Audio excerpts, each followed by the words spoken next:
Hello friends, welcome to Shamriz kitchen. இன்றைக்கி நம்ம பார்க்க போகிறது உளுந்த வடை. இது எப்படி முறுமுறுன்னு நம்ம செய்யலான்னு பார்ப்போம். வாங்க கிச்சனுக்குள்ளே போகலாம். உளுந்த வடை செய்வதற்கு தேவையான பொருட்கள் உருட்டு உளுந்து 200 கிராம், முழு உளுந்து, அப்புறம் ஆயில், வெங்காயம், மல்லிக்கீரை, மிளகாய், கருவேப்பிலை, இஞ்சி, மிளகு, அப்புறம் உப்பு.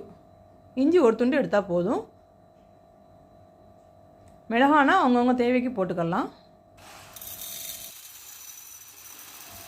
இப்போ முழு உளுந்தை ஒரு பாத்திரத்தில் எடுத்துட்டு அதை 2 தண்ணி ஊற்றி நல்லா களைஞ்சி அலசி எடுத்துக்கோங்க. அதுக்கப்புறமா இன்னொரு தண்ணி ஊற்றி கொஞ்சம் நேரம் ஊற வைங்க. நான் ஒரு 1 hour கிட்ட ஊற வைக்கிறேன். ஒரு 1 hour ஊற வச்சுட்டு அப்புறமா தண்ணி தெளிச்சிட்டு நம்ம மிக்ஸி ஜாரில் மாற்றி அரைச்சி எடுத்துக்கலாம். நல்லா ஊறிட்டு இன்னும் மிக்ஸி ஜாரில் மாற்றி அரைச்சி எடுத்துக்கலாம்.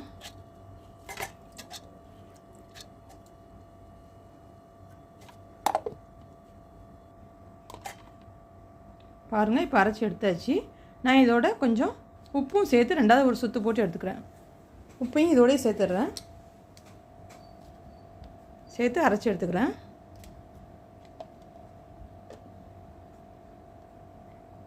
இப்போ நமக்கு ரெடி ஆகிடுச்சு. வடை போடுறதுக்கு தகுந்தபடி மாவு ரெடி ஆகிடுச்சு. இதை ஒரு பவுலில் மாற்றிக்கிறோம். மாற்றிட்டு நம்ம ஏற்கனவே அரிஞ்சு வச்சுருக்கோம்ல, வெங்காயம், மல்லிக்கீரை, மிளகாய் எல்லாத்தையுமே நம்ம நறுக்கி வச்சுருக்கோம். அதை நம்ம இதோட ஆட் பண்ணிக்கிறோம். இஞ்சினா நல்லா பொடியாக நறுக்கிக்கிட்டோன்னா வாயில் நமக்கு தட்டாது.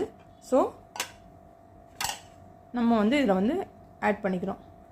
நான் இதை மாவு அரைச்சிட்டு ஒரு 1 hour கழித்து தான் நான் போடுவேன். பொதுவாக மாவு அரைச்சிட்டு 1 hour கழித்து தான் போடுவேன். இப்போ நான் மதியானம் அரைச்சி வச்சது அதை நான் ஈவினிங் போடுறேன். அப்படி போட்டோம்னா நமக்கு நல்ல கிறிஸ்பியாக வரும். இப்போ மாவை ரெடி பண்ணியாச்சு. இப்போ சட்டியில் எண்ணெயை சூடு பண்ணிவிட்டு வடையை போட்டு எடுக்க வேண்டியதுதான். நம்ம உள்ளங்கையில் கொஞ்சம் தண்ணி தொட்டு தடவிக்கிட்டு அதில் நம்ம மாவை எடுத்து வச்சு அதில் ஒரு ஹோல் போட்டு அப்படி தட்டி போட வேண்டியதுதான்.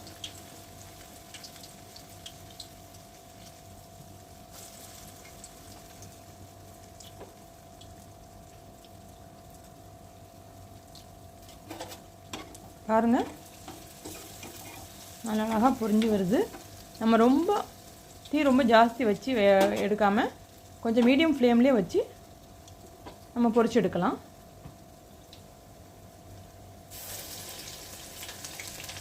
இது குழந்தைங்களுக்குலாம் ரொம்ப பிடிக்கும், பெரியவங்களும் விரும்பி சாப்பிடுவாங்க.